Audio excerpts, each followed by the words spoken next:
Hey guys, thanks for coming and checking out Postcard Pros. We love to just chat every now and again about what people are doing in the direct mail industry, and we've got some questions from some viewers, so let's get into them. Let's start with a question from my friend Bill. Bill says, I'm running a solar campaign and I want to know how to remove people that already have solar panels. It's a great question. There's a ton of information you can find online to do this.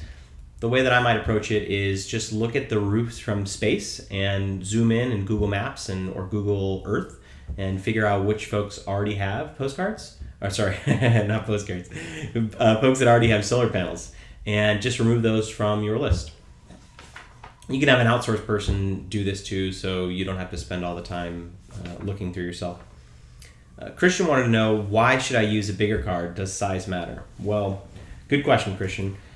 So I've got some postcard examples here, and this is one that my mechanic sent me, and I took action on this actually. I got my car checked out.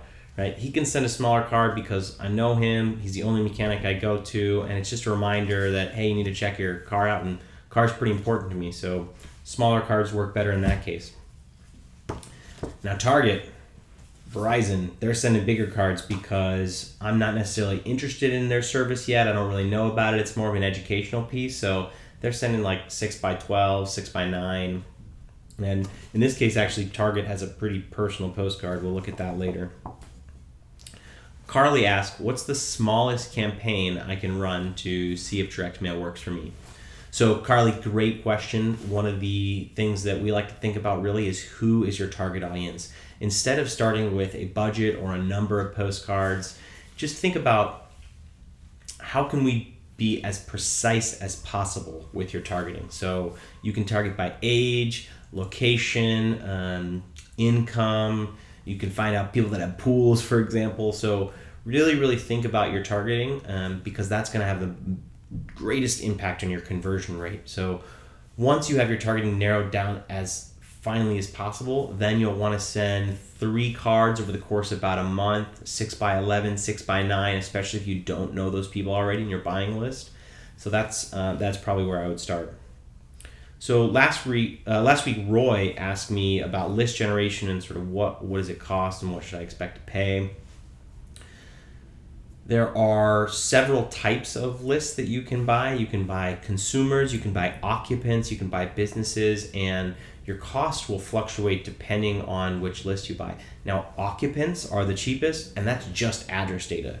So you're only getting addresses in particular ranges. If you want consumer data, which is about 75% of the sort of all addresses, there's consumer data on there, and you'll get names. You can do demographic targeting, and generally the more demographics that you add, the more you're going to pay for your list. And we've got a Facebook group that you're welcome to join, which has a bunch of different list providers there, and you can contribute your own as well, and just get quotes.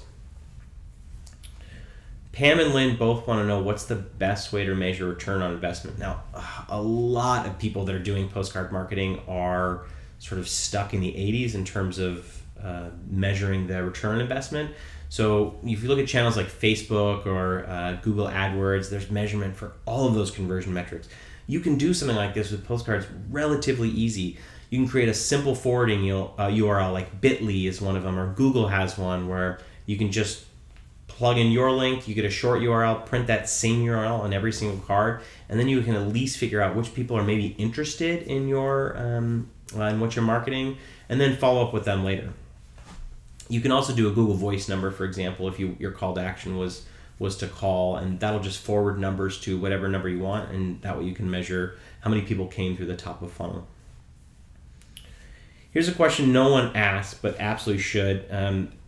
Basically, when buying lists, like, what's the deliverability of these lists? Like, how many postcards should I expect to be returned to sender? What does that look like? People don't think about this, but about most lists average about 90% deliverability. So there's 10% that's just going to come right off the top. Those are folks that have moved, addresses that are invalid. To keep that in mind when you're doing a postcard campaign, your conversion rate really should be measured against the 90% of the people that you sent to. Hi, Jordan. Love the channel. Thanks. I was wondering what questions can I ask my printer to determine how they're different. This is a really good question, and you may just be tempted to Google printers and go with like a Vistaprint or a Click to Print, or one of those goofy sounding companies.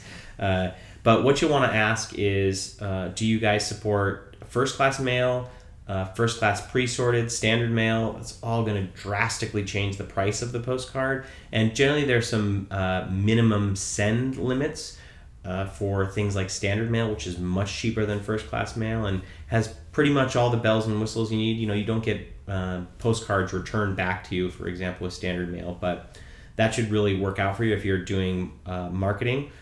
So ask about that, ask about minimums there, ask about, what's the card like? Can you send me a sample?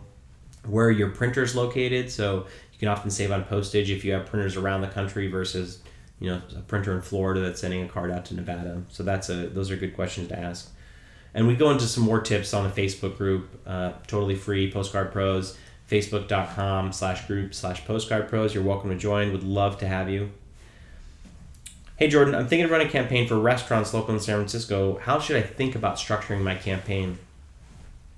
Good question. Let's assume that you have no relationship with these restaurants. So the best thing to do is to send larger cards. You want to send about 3 cards in the course of a month. So you want to send like maybe a 6x9, a 6x9, and a 6x11. And really think about the message. That's what we find a lot of folks just don't spend enough time on. Make sure your message is clear. You've got 1 to 2 seconds of someone's attention, and then you have to earn the next 1 to 2 seconds. So look at the Verizon card, unlimited, 1 word, unlimited, right?